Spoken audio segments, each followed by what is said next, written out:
Hello everyone, welcome back. My name is Dr. Vijay Bhatia. I'm a psychiatrist. Today we are going to talk about what is normal personality. Personality. What is the definition of personality? All the following criteria must be met.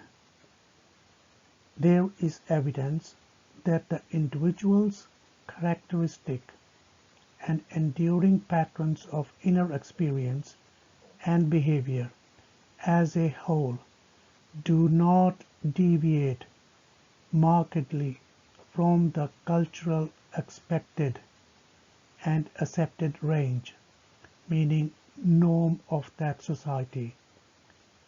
Such behaviors must be manifest in more than one of the following areas.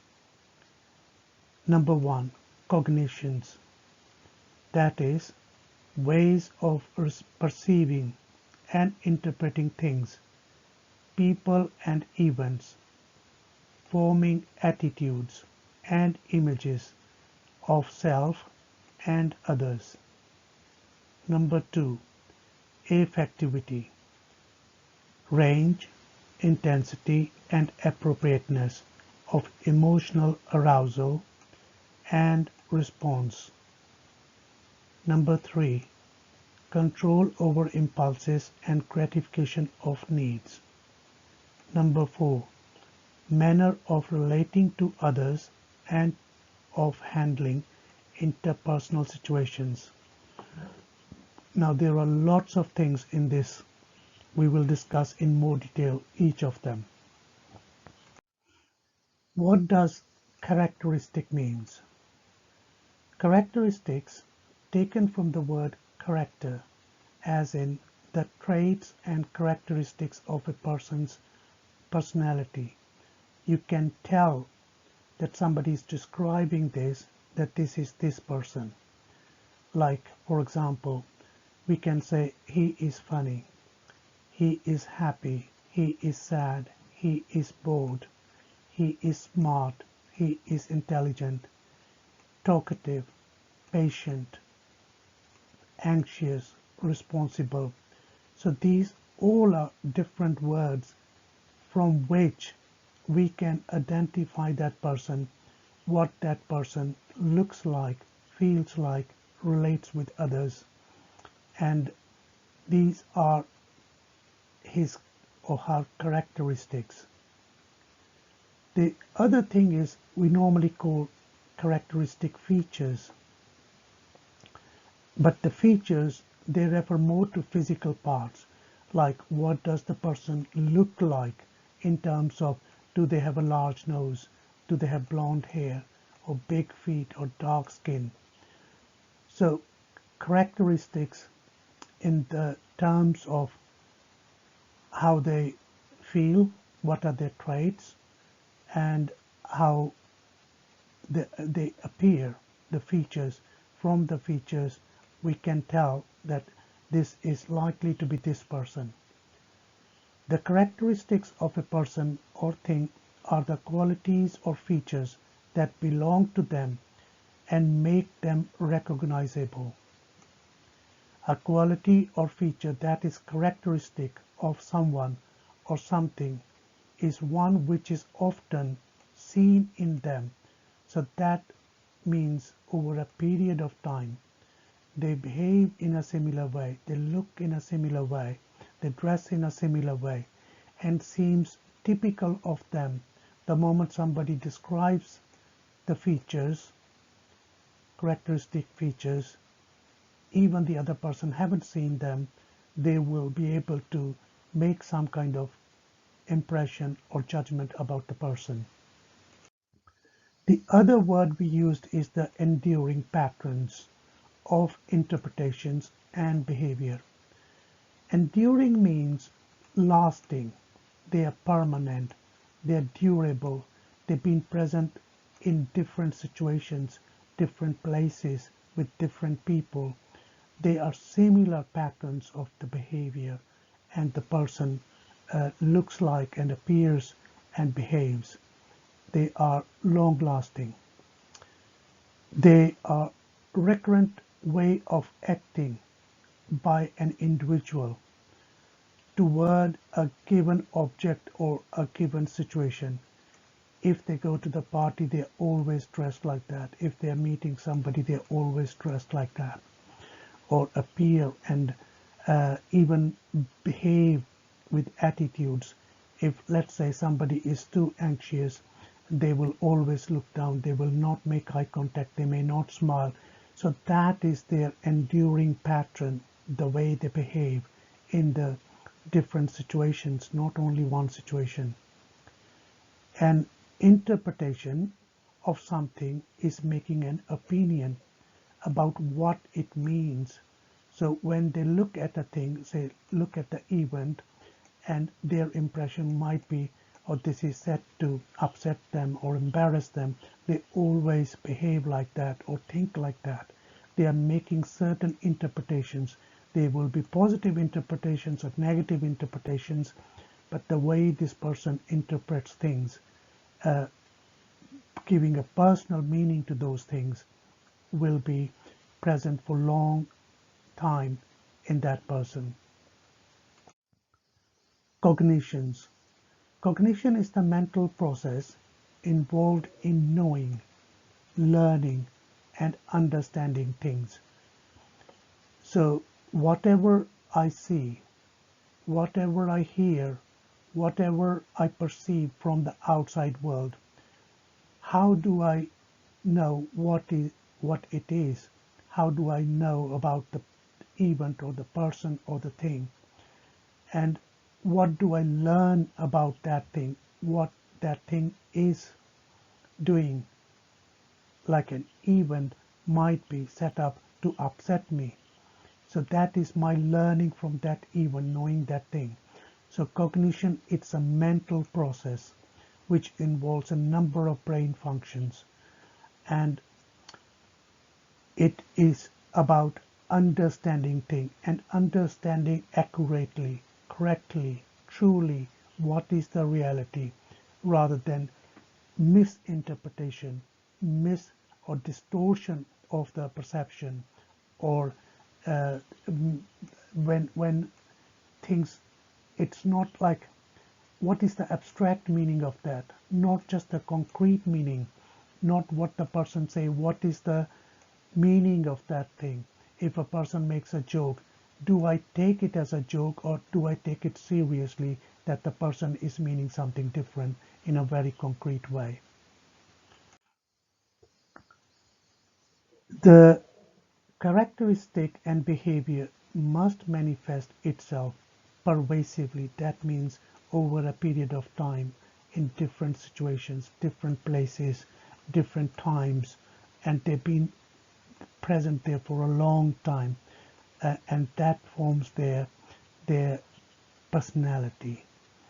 And these behaviors that are flexible enough, not too inflexible. If they are meeting a person, a friend, they will behave differently. If they are meeting a parent, they will behave differently. And there should be enough flexibility in that, rather than being too inflexible all the time, that the person will not show emotions, person will not interact, or looking on the ground, not looking at them, not greeting them nicely. So there must be some flexibility to the situation, to the event, to the person they are meeting. And there must be adaptability, not maladaptive, meaning that you greet somebody with respect and show some emotion, that and if you are going in a different party where you want to be sitting with only one or two friends, on the other hand there might be a situation or conference where you want to meet other people. So you must be adaptive enough to the situation, to different people, or to the group, or to the work colleagues and other places. And you are functional. You are not dysfunctional, meaning that you are able to do the things that you want to do and the other person wants it to be done. So there is a compromise, there is a clear understanding between you and the other person or the event, and you are functional, you are progressing, you are getting the things done. And this is across a broad range of personal and social situations. So if you are involved in reading, writing, or poetry, or music, or whatever, not only you are developing those, but you are also in different social situations, you are meeting those needs of other people in the similar society, in the similar group, and you are acceptable by them. That is not being limited to one specific triggering stimulus or situation. It doesn't mean that in one situation you are upset with another person. That doesn't mean you will do the same thing in another situation. You must be enough adaptable. The other criteria is that there shouldn't be any personal distress. When you are going to an event or meeting a person, or you are caught up in a situation, there shouldn't be personal distress. You should have enough resistance to personal distress, or you should be able to cope with that distress. Let's say if you are with somebody, you're feeling uncomfortable, you have ability to get out of the situation and have time on yourself to reflect on that rather than getting in the argument with that person. So you are adaptable, you understand your own feelings, your own distress, and you want to come out of the situation and relax. Whereas in other situations, you are feeling very comfortable, you are having jokes and fun, and you are enjoying yourself, and you want to stay there rather than coming out of there and upsetting others. And there is no adverse impact on the social environment. So if you are in the social environment, you are not making any adverse impact. That shows your functionality, that shows your attitude, that you are a caring person. If there is some rubbish, you will pick up and put in the bin. If there is somebody who is in need, you will support them rather than kick them. Is there animal on the side of the road, you will not kick them or hit them.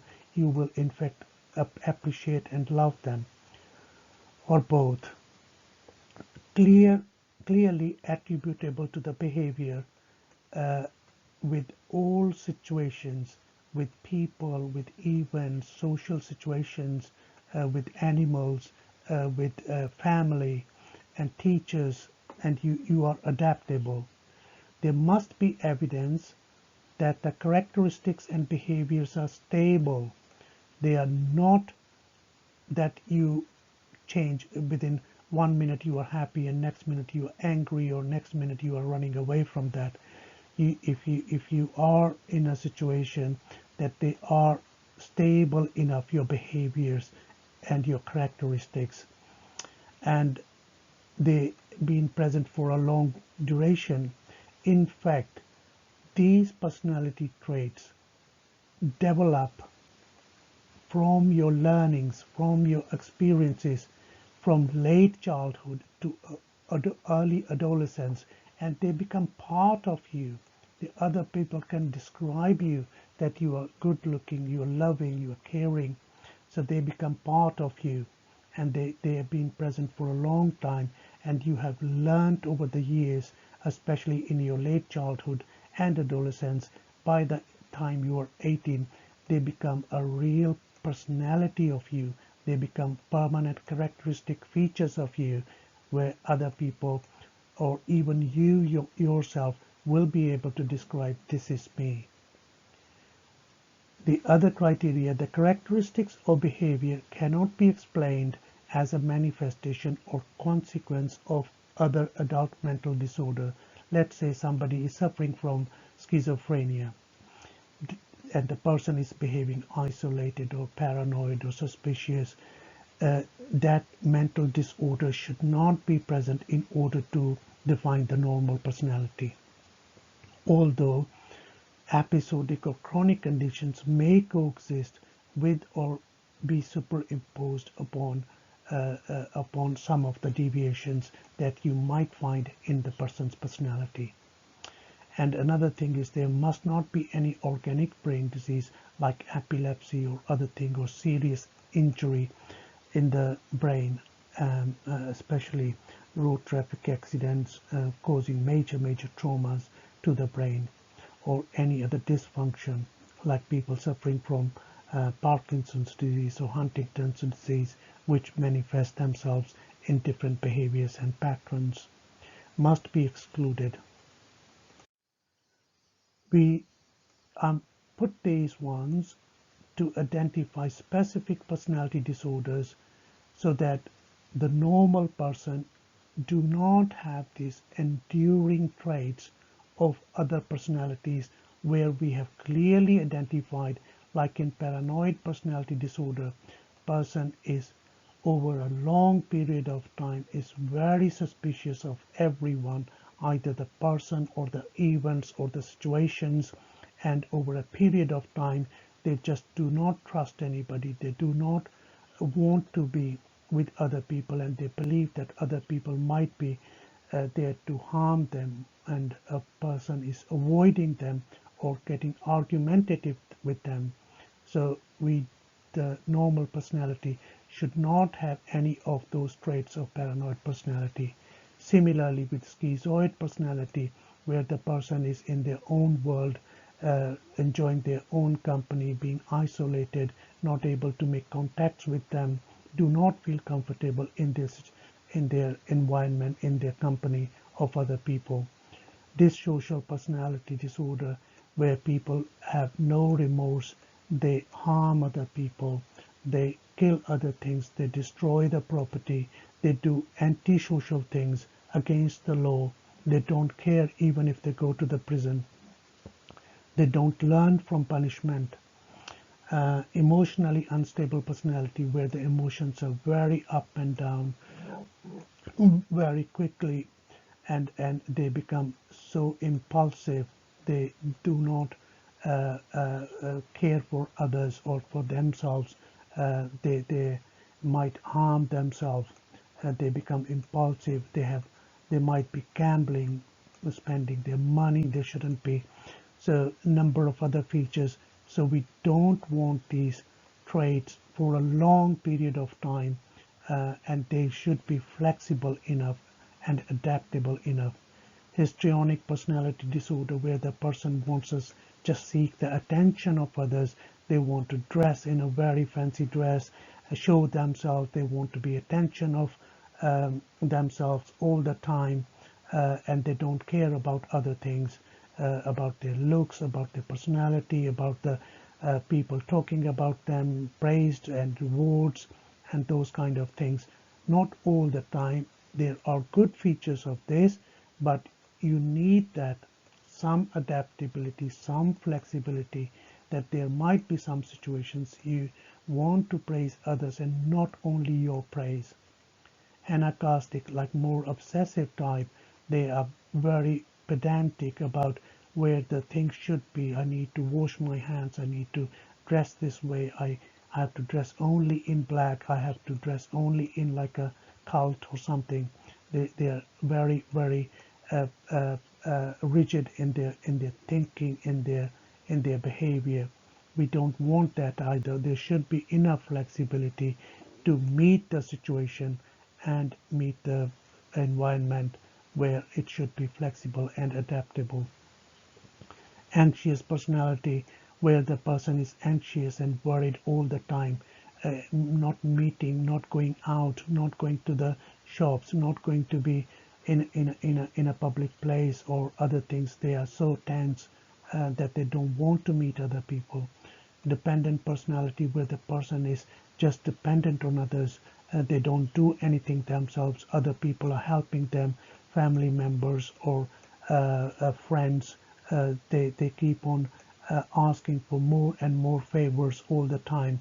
So you don't want that. There must be enough flexibility so that you are independent, you are capable of doing things yourself, you are functional in the way that the normal person in that society should be doing from age appropriate. And there are other specific personality disorders like eccentric. You are just have odd beliefs. You just believe in certain imaginations and fantasies. Halitosis is very much similar to antisocial personality disorder, dissocial personality, where they are not showing any respect to the others or no empathy for the others. They don't learn from the punishment, and they don't show any remorse. The other personality types like immature, as if you are slightly mentally retarded or not doing enough, not able to do the things yourself. Narcissistic, where you just feel aloof on the top of everyone, you are better than everyone. I'm not talking about all the features of this, just trying to show you that we don't want to be rigid, we don't want to be too stable on the maladaptive side. It should be adaptive enough. There are other personality types like passive aggressive. You are harboring thoughts about other people when you take the opportunity, and then you become aggressive and use that. Or psychoneurotic, that's mainly like neurosis, feeling anxious, worried all the time about every situation and person. Cognition. We talked about cognitions. This is ways of perceiving and interpreting things. Not only things, but how we perceive other people, how we perceive the events, and then forming the attitudes. Attitudes are long-term behavior patterns and images of when we, let's say you have met somebody and you have image of that person, or this person is bad, this person is good, this person is helpful. So you have this cognition about that person, and you also develop cognitions about yourself, the way you are, and about others. So ways of perceiving and interpreting things, it should be accurate. A lot of the time, assumptions are being made. If you have met somebody for a short period, you might see that this person looks good and behaves good and meets well, but underlying that person might be using you, abusing you. So there should be accurate view of the other person, as the other people in the same culture would do, in the society that perceives, and they interpret things. So you must be accurate in your interpretation when you meet other people or see some events or see other things. You should have clear and accurate interpretation of those things. Ways of perceiving and interpreting people, accurate view of the people. You are not too suspicious, not too paranoid. You are interactive. You make bonds with them as anybody else in that group will do. And obviously, if they are bad people, you will try to avoid that. But you are not all the time doing the same thing. You are adaptive. Enjoy their company and not isolate. Dress and appear as others do. Not too worried or anxious, not too pedantic, and show empathy and sympathy. Ways of perceiving events, again, the main thing is accurate view, and that events are arranged to harm you, not like that, or embarrass you. So you need to be comfortable with others. You form attitudes and images of yourself, who you are, what is your background, what is your culture, what is your society, what is the way you think. Do you meet and shake hands? Do you wear the turban? And all these things, that is identity, your identity. And how you perceive others. Always try to have accurate view of the other person, and do not misjudge anybody. Do not judge anybody in the first place, and do not misinterpret their actions or behaviors. So appearance, a normal personality person will behave, act and appear as anybody else in that society, within that culture, within that ethnic group. They will appear in a way and present themselves in a way that you know that this is normal for that culture. So as normal as anyone else in the same culture and society, they are acceptable to the cultural norms. They dress like other people. That is acceptable to the society and to that culture. And they also dress appropriately to the weather, to the situation. If they are going in the party, they will dress differently. If they're going to a social event, they will dress appropriately. Or they're going to see a doctor, they will dress appropriately. They look clean and tidy and appear healthy in a normal. If somebody is having long hair, not washed, not dressed, you will have some impression this person may not fit into that culture, why this person is like this. And if this person is all the time like this, wearing big tattoos, if tattoos are acceptable in the culture, the society, that's fine. But there are certain cultures where they do not accept them, or they accept them in a way that this person belongs to certain cults or certain religions or certain paths, then still it is acceptable. But if you do these things, like in this case, somebody is not even washing their hair or washing their clothes, and they are very untidy, that is not cultural norm for that society, then that will be odd and different. Even things like appropriate smile, having eye contact, attitudes towards others, that all must meet the cultural norms of that society. If you are different, if you are not presenting yourself according to the cultural norms, that means there is something wrong in your personality. You are deviated from that cultural norms, and therefore you might have some kind of a personality disorder. Speech.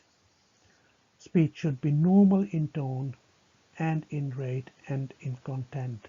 When we talk about content, that means what are their beliefs, what are their ideas, how the concepts are being developed, are they linked with each other appropriately, and do they make sense when they're talking about something? Is it spontaneous, or do they just sit there, answer yes and no, or have selective mutism? Is the speech coherent? If they are describing something happy, are they happy? If they're describing something sad, are they sad? So this should be a pattern of their behavior all the time, not making fun or not making other things which become their personality that might not fit into that culture, and therefore other people might interpret differently. So are these thoughts making links with each other, these associations between the concepts, and are they able to express their feelings clearly, or they have difficulty, their thoughts and ideas? Affectivity, meaning their mood, their emotion and their feeling, do they have enough range, or is it very limited to one area, like they're very anxious all the time, nervous all the time? What is the intensity? How badly it affects them doing their normal job, getting the job done, or they are not able to function because the intensity of the anxiety or other things is too much? Are they appropriate emotional arousal and responses to the different situations, different people, different events? Behaviors, again, can they control their impulses? Can they control their gratification? Can they wait for their gratification? Will they care for others? Can they control over their needs or needs of other people, rather than jumping the queues and getting into problems? Relating to others, this should be within that culture norm, what is acceptable, and if what is their manner of relating to others. Do they show empathy? Do they have sympathy for others? Do they have remorse if they have done anything wrong to anybody else? And the idea is in any culture, there should be that you shouldn't be hurting anybody else feeling uh, in terms of that cultural norm. Are you handling interpersonal situations effectively according to the cultural norms? If you are all the time not handling these situations what the cultural norm is, then there might be some issues or problems. Behavior must manifest itself pervasively or not pervasively.